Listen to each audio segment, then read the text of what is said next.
Welcome to the Steelers Realm Podcast.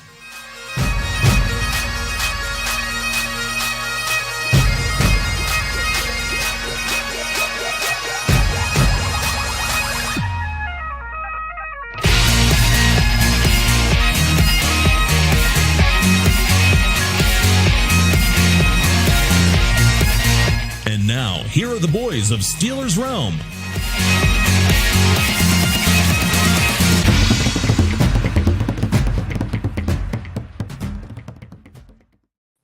Steeler Nation, welcome back to another episode of Steelers Realm Podcast, and we're doing a simulcast again tonight. I'm one of your hosts, JT, along with my man, TA, in the house, probably traveling. I'm not sure which house, but anyhow, what's up, brother? How you doing, man? I'm not doing too bad, JT. Just settling in here this week out here on the coast. Got a few crabs in me, so that ought to be enough hint. I'm over here doing a little bit more research on another division rival. How's that? That's hey, you out there scoping out the Raiders? Nope. That was last week. I was in the Bay Area. Okay. This week, I'm on the other coast. I'm coast to coast, baby. I'm East Coast this week. Coast to coast. That's it. Well, hey, man, good to get together with you after a win. Like I said, we got a simulcast going on tonight with the Pro Sports Fans app, and we're going to join them in a second. If you want to jump over there, TA, let's get Shayne Man on the line. We'll get this rolling over here. Yep, I'm just waiting here. While we hit our buttons.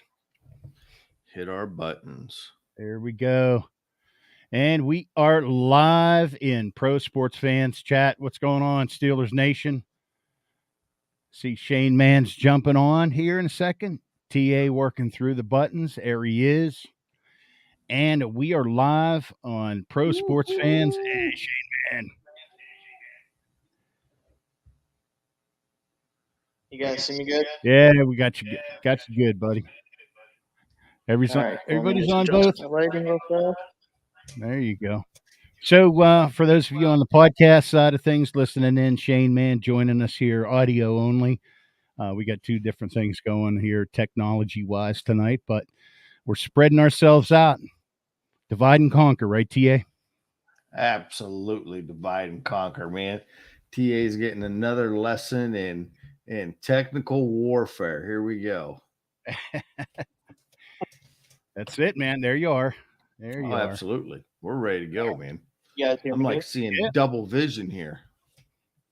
We got you on multiple screens here. We've got a plethora. Anyhow, how nice is it to get together again after a Steelers win? We'll get into the look of the win in a second, but I had a chance to go over, hang out with Papa Son last night.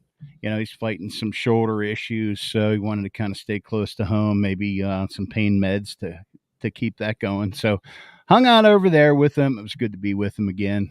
Tradition, as you know, TA, Pop Son, and I get together every Steeler game, every year, and we didn't miss it tonight. So where were you guys at for the game? Shayne Man, where were you at? Just hanging out at home. I was going to go with a friend and hang out, but apparently had an aunt who I wouldn't want to meet is what his wording was to me, so I just didn't go. An aunt you wouldn't want to meet. That's what his wording was, yeah. So I took his word for it. I said, all right, I'll hang out here. That's it. TA, were you able to hang out with the boys in the garage?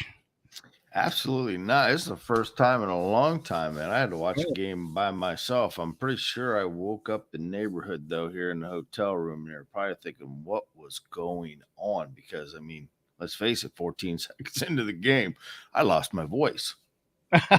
No, when I was off the couch. I think you lost your phone, too. Good. There we go. Tilt it up a little bit more. Oh, that's as good as it's going to get right there, buddy. I can't do sexy mug. Yeah, I can't do anything. Prop something up behind it. Come on, I know how you are. It is. Look, here, you will see. Look, that's what it's propped up against. It ain't getting any better than that right now. I mean, here, I could do this, and I can go like way deep action, but then that's it. I mean, I'm at the mercy right now of my hotel room, JT, till I continue to work on that. See, and now I can't even get it, JT. But go ahead, keep the show rolling. All right. Don't, All right. So I'll anyhow, bounce man. around. So we pulled one out of our ass. Monday night, the streak continues. What is it? 21 in the last 21 years, or 21 Monday night games. I don't know what the number is, but the streak continues. Um, holding on, thanks to our defense, 26-22. And it, by any means, did not look that sexy at all. But, geez, where do you start with it? Before we get into it, though, just want to give a shout out to our pro sports fans, Steelers fans team out there hanging out with us. The famous group was on live broadcasting during the game last night, so make sure to check them out. Get on that app, psf.app, PSF app. And then, of course, we're with you here on Steelers Roam Podcast. So check us out, and you can find all our links, SteelersRoam.com. And then, Shayne, you want to give a plug for all your adventures? Yeah, so I do a couple shows myself outside of this. You can go to the Still Curtain podcast on YouTube. We have 2 shows a week on there. One went live today, actually at 5. It's our kind of preview show of the week before, and also really talk about what we just saw with the Steelers. So if you want to hear more thoughts of mine than just this show, you can go check us out there. And then I also write for the stillcurtain.com website if you're fan-sided. If you want to get written stuff, I'll have some stuff out there too every week, so check it out there. Cool. Nice. Where do we begin? Instant reactions. TA, why don't you kick us off with your instant reaction again? Another up and down, back and forth, heartbreak, heartburn kind of game. I don't even know if it was any of that, as much as it just was. It was odd. The whole flow of the game was off. I mean, the interception, first play of the game. Highsmith taking it back. Then you just feel like, hey, we're going to be okay. And then they come back out, and hell, they march the ball down the field. And then it just was an ugly, ugly game. I don't know if I had a good feeling throughout the entire game. And every time our offense come on the field, I prayed for the defense to get back out there. That's kind of where we're at. I mean, in all reality, this is one of those games, JT, that the Browns beat our ass. We got lucky in many, many facets of the game, and at the end of the day, it's a win is a win. But this is not a good win, not in my book. A lot of good things happen, don't get me wrong, but not a good win. Yeah, I would agree. Shayne, what are your thoughts? Instant reaction. Now, all this time later, this sunk in. Honestly, for me, it was just the realization that this team, at least right now, is the same exact team we've seen the last couple of years, where the offense can't get anything going and the defense has to save us, right? And that works against teams that also can't do anything offensively, that also make mistakes on defense. But at some point, you can't expect TJ and Alex to have touchdowns every week. You can't expect the defense to get 6 sacks every game. You can't expect to play a quarterback that kind of doesn't know how to play quarterback anymore right now, right? Yeah. That just isn't going to happen every week, guys. Yeah. And until something offensively gets going where they can lean their hat, they can lean on it, it's going to be this way. The defense is going to have to make plays that most defenses just don't make every week, and this is what we're going to see probably. Yeah, and like you said, TA, I mean, they needed to get off the field, though, because it was all defense. They were better scoring. The defense was better scoring than the offense. Oh, and once again, yeah. So, I mean, you can't, it takes all facets of the game to win. But, it had, I heard this comment over and over today, but I have to kind of agree with it. Had Chubb been in the whole game, we were probably not going to win that game. Because we forced by taking Chubb out of the game or by him getting injured. I don't want to say that taking him out of the game because we didn't do that, but it changed the dynamic of the game. And Watson had to, he took it upon himself to try to win the game otherwise. And with that element of their game missing, he did not play well either. And of course, the Browns were the Browns again. And so my instant reaction: the Browns were the Browns, and we allowed them to be that again, and the D saved our ass. I don't know if I necessarily agree with that. I mean, when you look at Ford, Ford came on and had 106 yards rushing against us. Yeah, I mean, he was lighting us up. So, for a total of 198 yards is what we gave up to the Browns. 198 yards. So, with or without Chubb, they ran all over us. Oh, yeah. I'm not denying that at all. But it certainly did change the game plan for them. I mean, you saw Watson I will say, forced to do things that Ford had that one long run, guys, but that was really the main thing. It was, and Levi Wallace, who we'll talk about a little bit later. If he wasn't on the field, he probably doesn't get that. Yeah, I definitely have some things to say about Wallace. That's for sure too. But Ford had that good run too. But let's face it, had Watson been a little bit more accurate with some passes and made some better decisions. How about two personal foul penalties, face masks, that cost him dearly both times? It's rough. Yeah, Ford 69-yard run results in this. What was he? 100 and 45 other yards, and I don't know how many carries he had, but 16. 16. Yeah. So again, and so that leans back to the question: where's our run stopping defense? Again, we get gashed. But had it not been for defensive splash plays, might never one touchdown drive might never have been able to keep up. We just pounded down. Yeah, that's the worst part. It's not even like the defense is dominating teams, right? Like they're just getting the splash plays, and obviously that's really important. And you'd rather have that than nothing. But if we can't stop the run consistently especially without Cam out there, and we can't cover these guys that well, when we do play quarterbacks that are more accurate and are on time, like we're going to have gaps in the defense. And even if the pass rush can get home most of the time, it's still not going to be enough most times if the offense can't score more than 12 points now. So. Yeah, so Chubb out again. That was the same knee he hurt in college, right? Yeah, unfortunately. Yeah, looks like a whole bunch of stuff. Some guys posted other updates about him, though, but he's pretty much done for the year, wouldn't you say? Oh yeah, ACL, PCL, LCL. Yeah, you're not gonna walk around with that in 6 weeks. Yeah, it looked very similar. Yeah, we'll have to see exactly what he tore, but I'd be surprised if it wasn't most of those things. Oh yeah, no, he tore them all. They come out and said he ripped it up again, and you figure that was the same knee.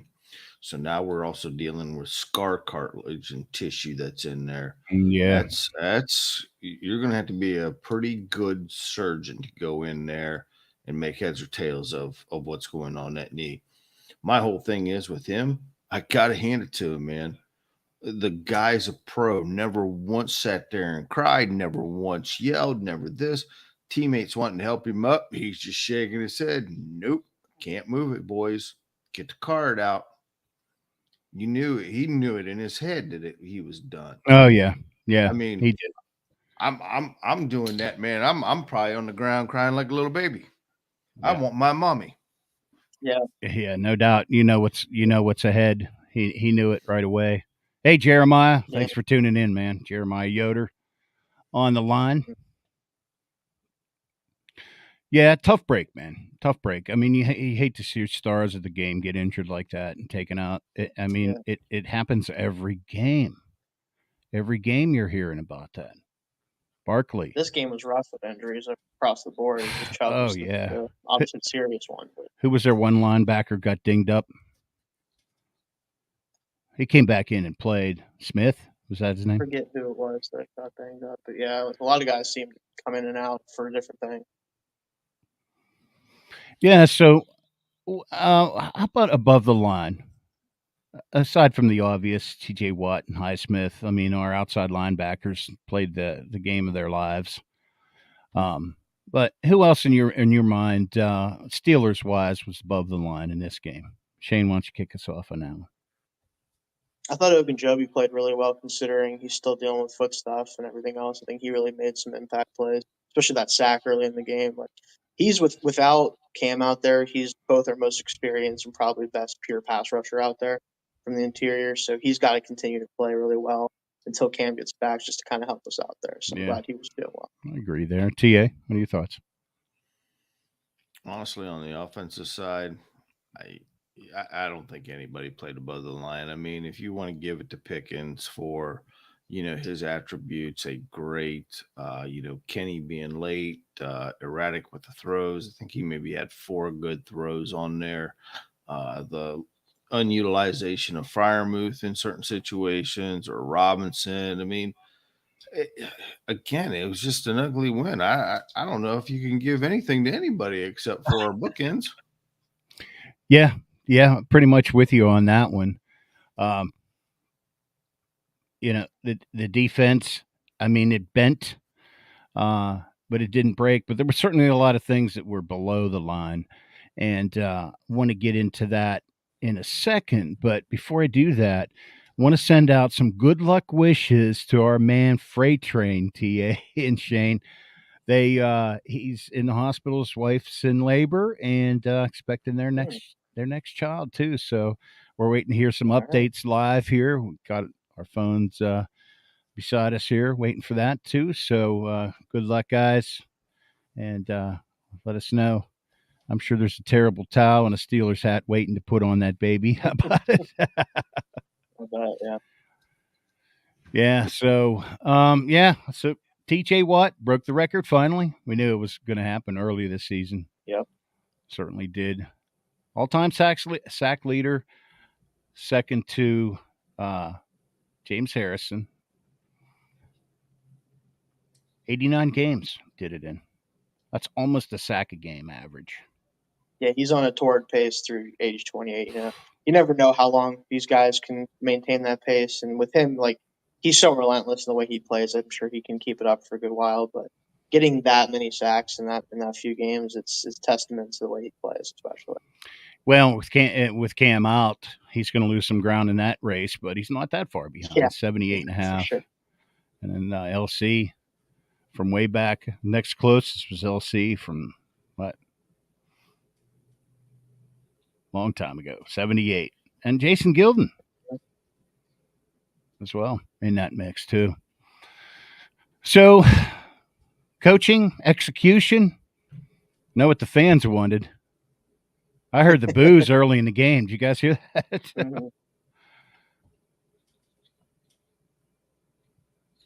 Yeah, that was a little. Awesome. That whole situation was kind of odd because as I was sitting there, I mean, we were definitely needing to hold on to the ball just to run the clock out because you knew our offense wasn't going to do nothing. The Browns defense played a really good game. And you were just waiting to see Myles Garrett come and do something because he pretty much kept him quiet all game. But the thing that got me was with about 3 minutes and some change left on the clock, we hadn't even finished the second down yet. I don't know if you guys caught this or not, but it floored me because I thought, are you kidding me? You just sucked me into this high-class drama, and now you're going to give me a tidbit that this game's rigged? Because it come across Kenny Pickett's 11 for 11 when 3rd and 1 and 4th and 1. And this is just as the second play is finishing. So now they're going back to the offense, and sure as shit, what does Kenny do? He runs the ball for a 3-yard sack. And I'm like, are you kidding me? It's almost as if I don't even know if this was a jinx, this was a pre-televised deal. I was a little bit confused on this. And then the next thing, here you go. Fire Canada. Fire Canada.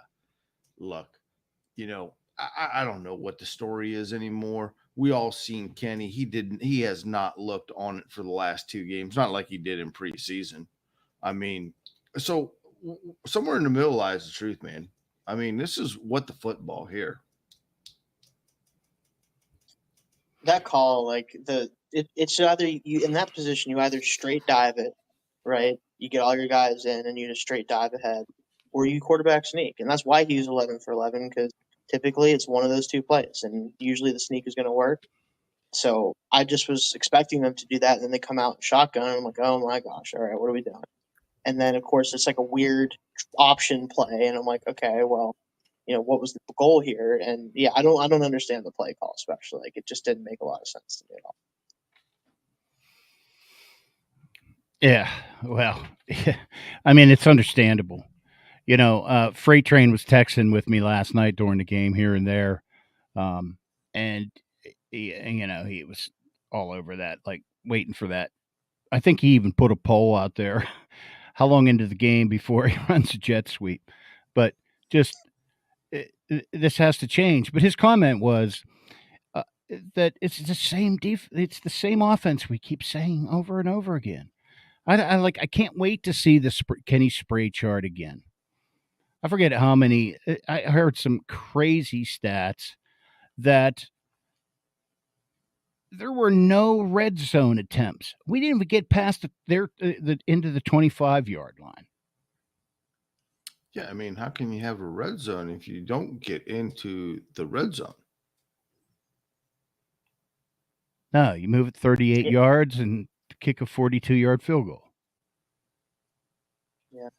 Outside of the big play Pickens, they didn't do anything really offensively, not enough to get into the red zone. At least it was always either get the ball in good field position or get close enough to make a field goal or kick a field goal or punt it because you have like a 60-yard field. It just felt like there was only in between the 20s, and not even barely that was the only way the offense could go. And there you go. You wanted an above the line player. We all called it the MVP of the game, Boz. Yeah. There he goes. What was his point total? How many field goals did he hit? A lot. I think it was just the 2, right? 2? 3 into 22 we goes 78 times. I think it was 2 points. Yeah. So. You're the man. Solid, man. Solid. Definitely was. All right. Gunner has to go. Why? You didn't like his little, I'm going to go ahead and try to exercise this new kickoff rule and kind of forgot what he was doing to even. The toe tap? Toe tap. He looked like he was catching a deep shot out there. Like, what the rule is, you have to be out of bounds first, Gunner. Go run to the sideline, step out of bounds, and catch the ball then. Yes. What are we doing? He had a 50-50 chance to figure it out. Am I supposed to be in bounds? Am I supposed to be outbound? Am I supposed to toe tap? No toe tap. I mean, look, the guy did his best. I mean, what can you expect? Oh, it's Gunner. I don't buy that. He's a professional football player, man. You don't make mistakes like that, or you don't have a job as a return guy. I mean, it's that simple. And then on the receiving side, oh boy, did he get rocked. Oh, he did get rocked. He got rocked, and we're like, well, off to the Batcave. And quite honestly, JT, he doesn't have a job as a returner. He only got anointed that because McFarland is now on IR. Yeah, max out. Yeah. Yeah. So he might not have done his film room study on how to return a kick properly.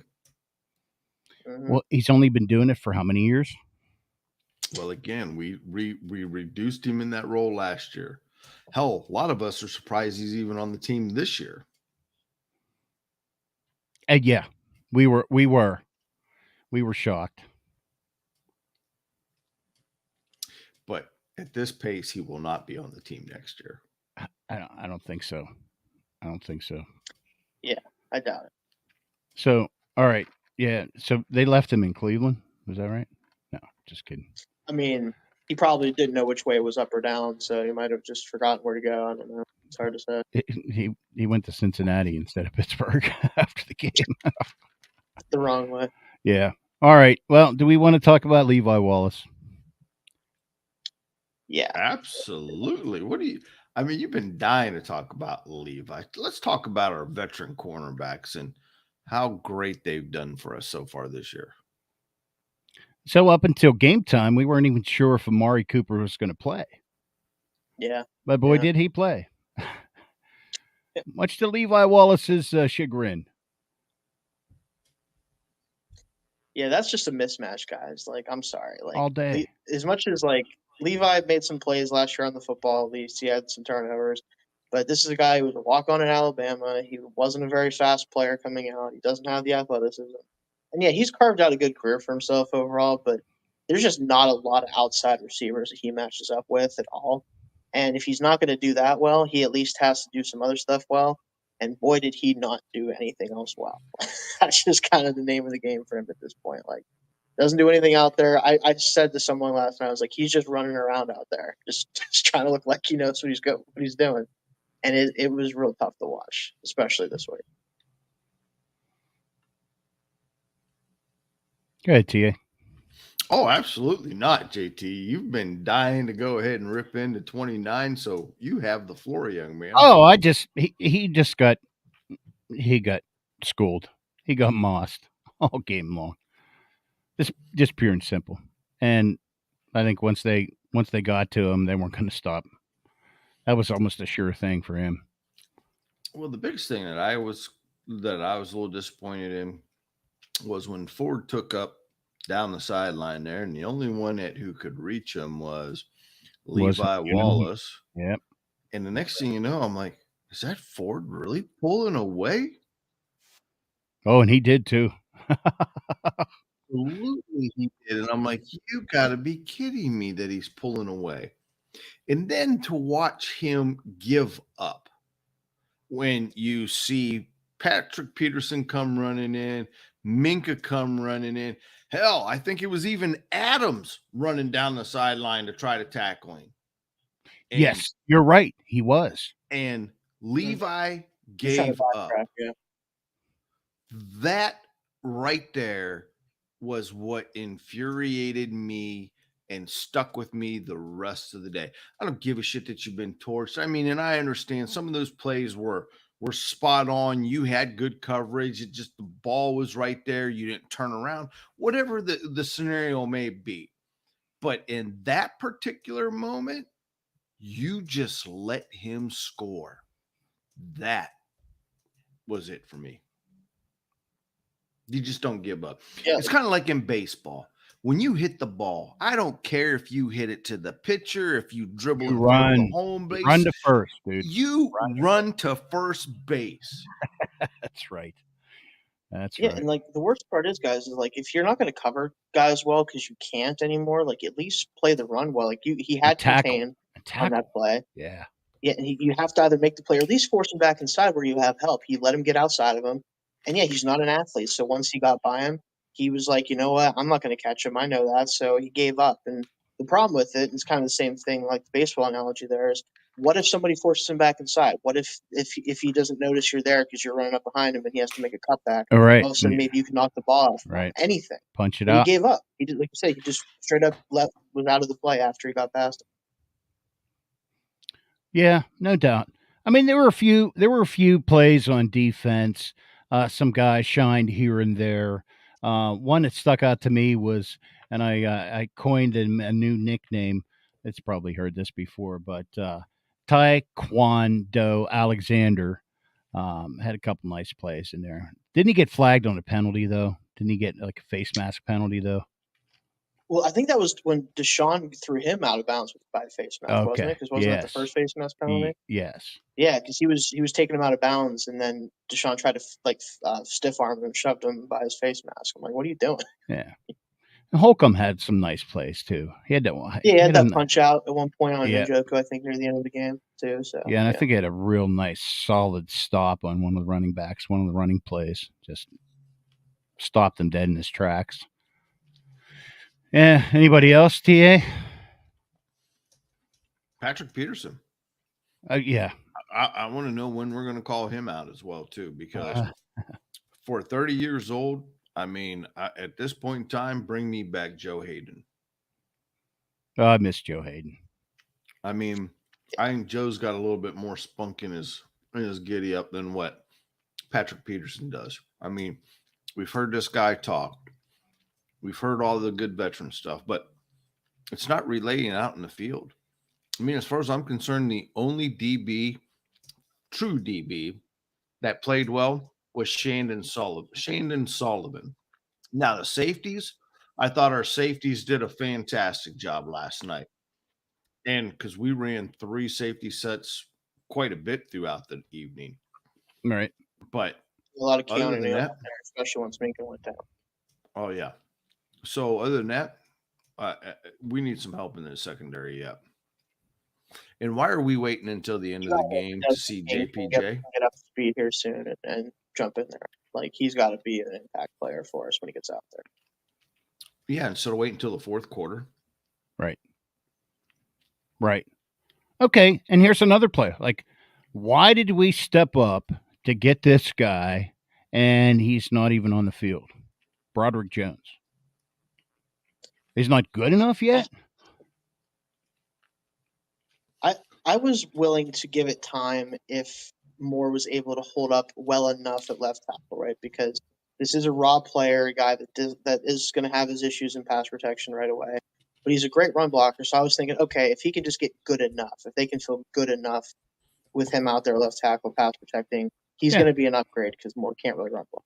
But Moore's been so dreadful that there's no way that Jones is going to be worse than him just by default, pretty much. I mean, I don't put a lot of stock into PFF grades, guys, because it's really hard to grade players. It is. No. He's got like a 3.5 grade from last night. There's no way you can do that. That's and I believe that's the worst offensive line grade across the league this week. Oh yeah, for sure.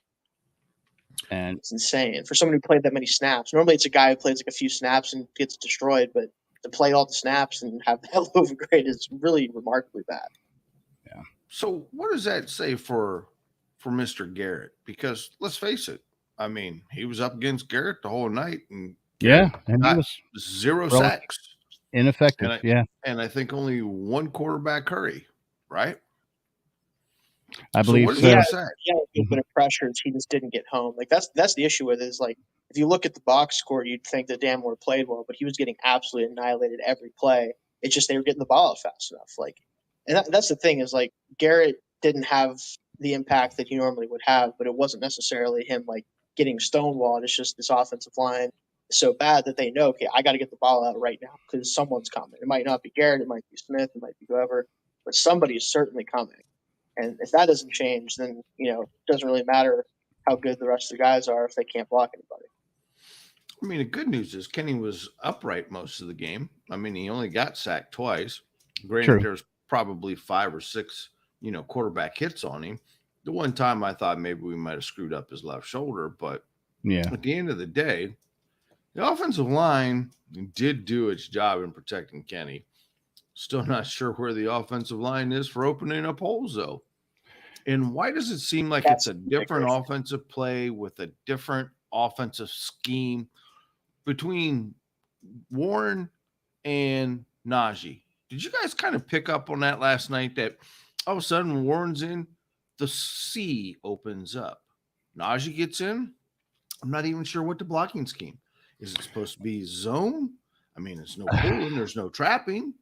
I mean, what do we call this blocking scheme? Does anybody have an idea? Anybody want to shed some light on it?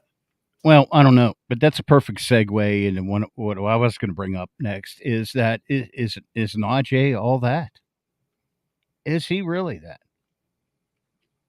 10 carries, 43 yards. I mean, he ripped off that's less than, 2.1 yards a carry. He had 4.3 on the day, but it was really those 2 big runs. Well, yeah, you take that out. Take that one big run out. 2.1 yards. Yeah, and this is the issue, though, guys. Is like, so this is the main thing that I've been hearing a lot for a while about the conversation between these 2 running backs. Warren right now is definitely the more explosive player, like straight line speed. Oh, no doubt. All that stuff. He's a better pass catcher. Like all that is undeniable. the issue is you're running a running back that is 240 pounds out of shotgun on the outside. So guess what? He needs time to get going. Once he gets up to speed, we see what he can do in the open field, because how are you going to tackle a guy that's 240 pounds and can stiff arm you into next year? Right. Like, it's really hard to do that. But if you're running him in the way that they are, and it is a blocking scheme issue, it's a lot of things. Like, he needs to be the single back, taking a handoff with a head start, or again, I know we don't have a true fullback on the roster, but whether it's, Connor's out there or whoever, somebody in the backfield to block for him and get him out on the edge, because he's not going to beat people to the edge if you don't block everyone. Like, you really have to seal off the edge entirely for him to get enough speed to get around the edge. Yeah, and they're not blocking it right now. And the Browns were tough in pursuit. We'll give them, not taking anything away from that. They were tough in pursuit, line to line, sideline to sideline. But I mean, the style. Is he still trying to figure out what he is? Is he an elite like cut back, or at that size? Do you put your foot? We heard this so many times last year? Put your foot in the ground and drive through the line, right? You're a big bruising back. Go bruise and pick up some yards. I don't think we haven't seen that from him. I don't think he wants to bruise. I think he wants to take I think he wants the Franco Harris approach. I'm a big guy. Open me up a hole and let me run. And then once I get towards the sideline, if somebody's coming, I'm going to step outside because I am going to protect myself. He is a Franco Harris style running back. The problem is we cannot open up a hole big enough to put a Volkswagen through it, let alone a Mack truck. Yeah. I mean, early in the game, he was getting tackled around his ankles in the backfield before he even took 3 stabs half the time. It was ugly early. Again, it got a little bit better down the stretch, but it was disgusting. Well, I think once we started seeing some success, Browns D was starting to wear down a little bit. I mean, God, this game was so long with injuries and whatnot. Oh my God, it was so long. But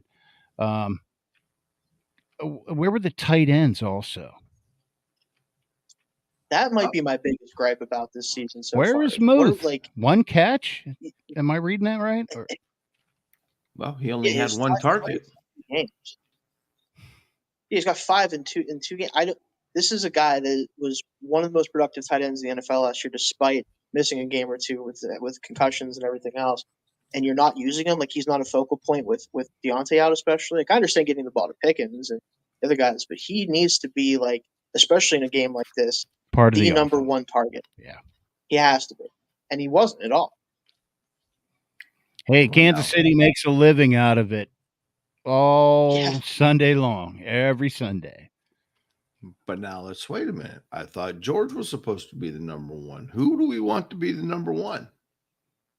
Well, in a game like this, I mean, you kind of, you're not going to have those deep shots all the time, those wide open seams like that. So you need a possession guy. Where's the slot? Where's the soft middle zone type of stuff? Again, when you look at what we did for even targets, we definitely targeted George. We targeted him 10 times. From there, it was Jaylen Warren out of the backfield as basically the relief valve, with 6 targets, 4 catches. And then from there, okay, Allen Robinson and Austin each split 3 targets basically a piece, 2 and 1, because they weren't very good throws. And then from there, Najee had 3 targets, 1 catch. I mean, it wasn't there. It's kind of hard to get there when you're 3 and out.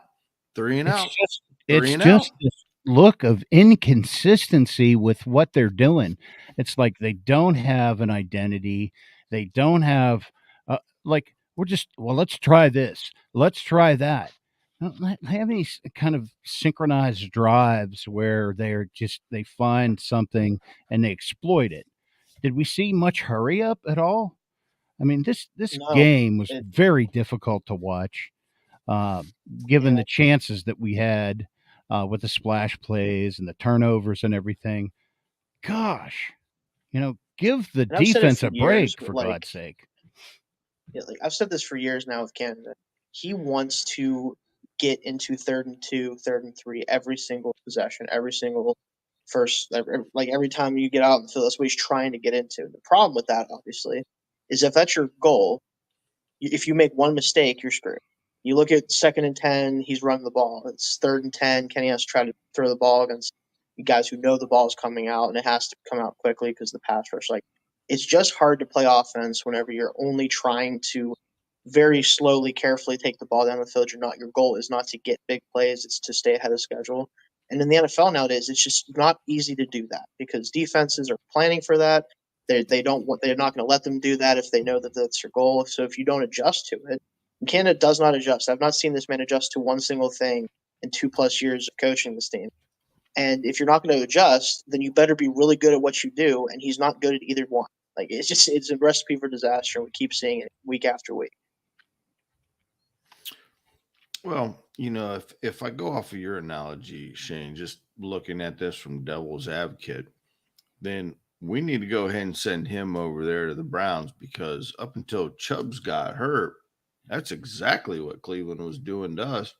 Give it to Chubbs, 7 yards. Give it to Chubbs, 6 yards. First down, move the sticks. Give it to Chubbs, 6 yards. Give it to Chubbs, 5 yards. Move the sticks. Let me get a little pass. Okay, we got Amari Cooper. Oh, we got a gain of 15. Let's give it back to Chubbs. My point with all of that is that was a line that was opening up the run. That was Chubbs making something happen. And at the end of the day, it was an offensive scheme, whether you like Stefanski or not. The guy can call a pretty decent offensive game. Oh, absolutely, yeah. I just do not see that.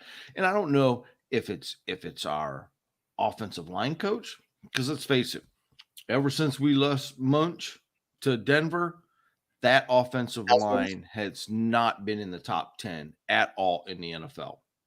It's struggled.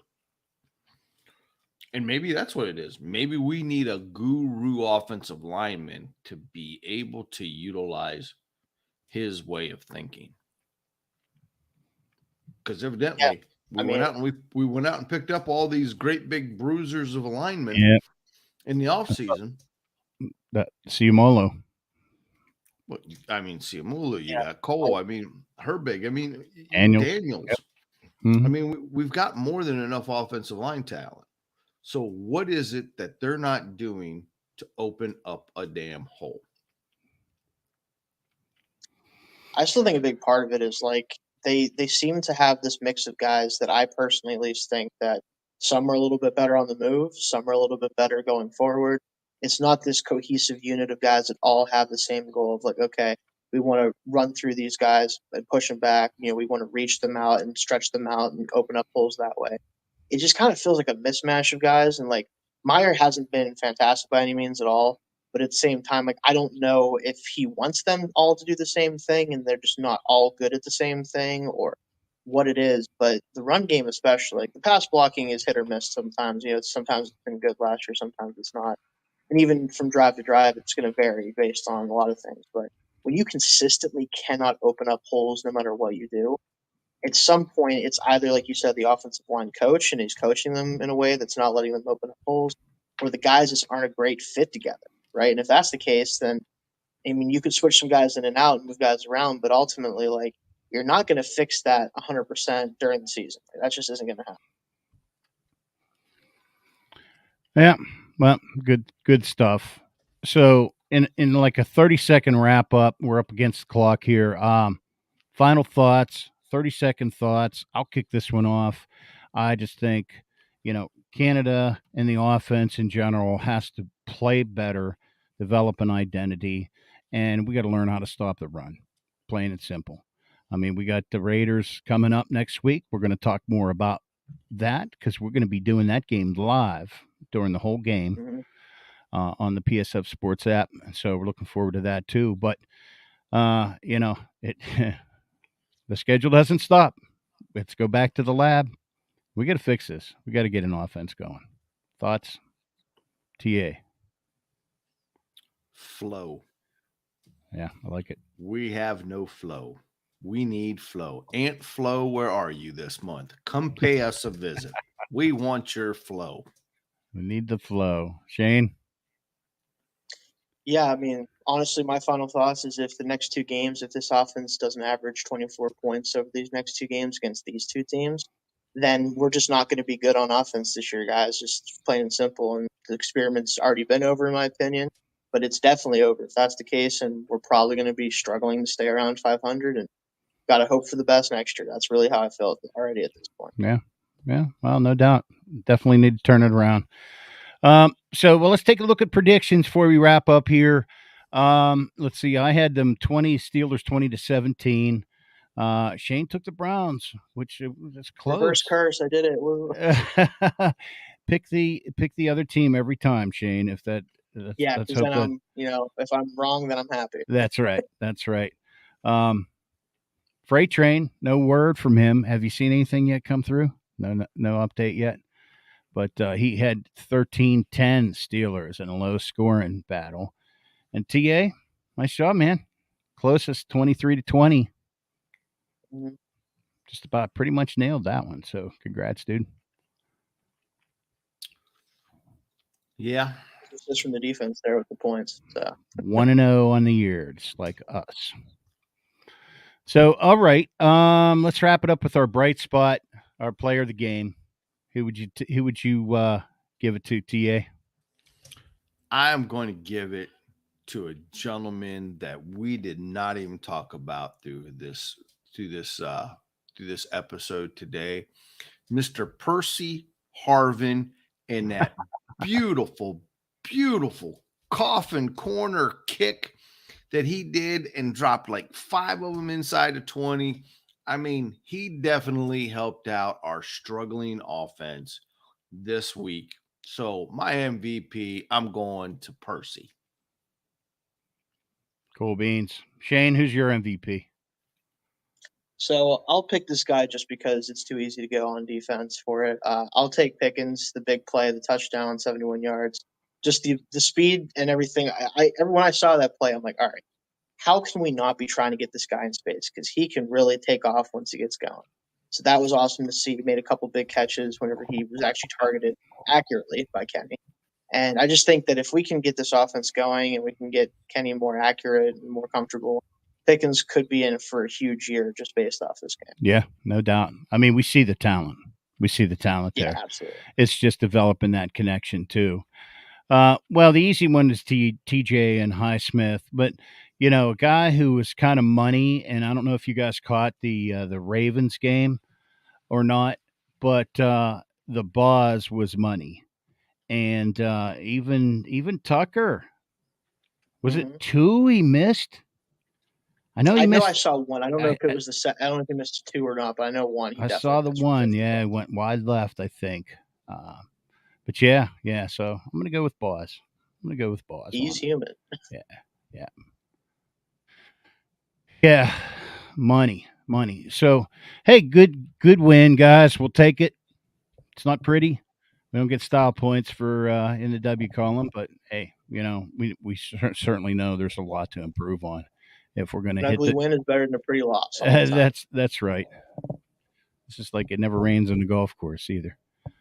Any day on the golf course is better than a day at work. But yeah. So anyhow, cool chatting with you guys. We got a busy week.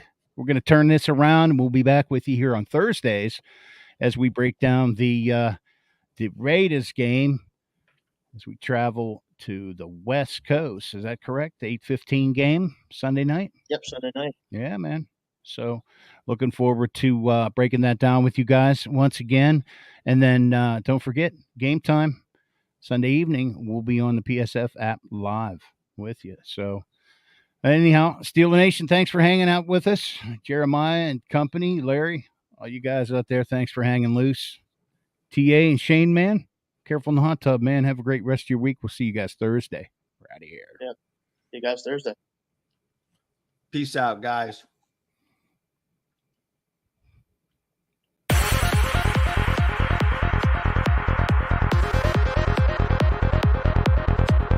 Check back next week into the Steelers realm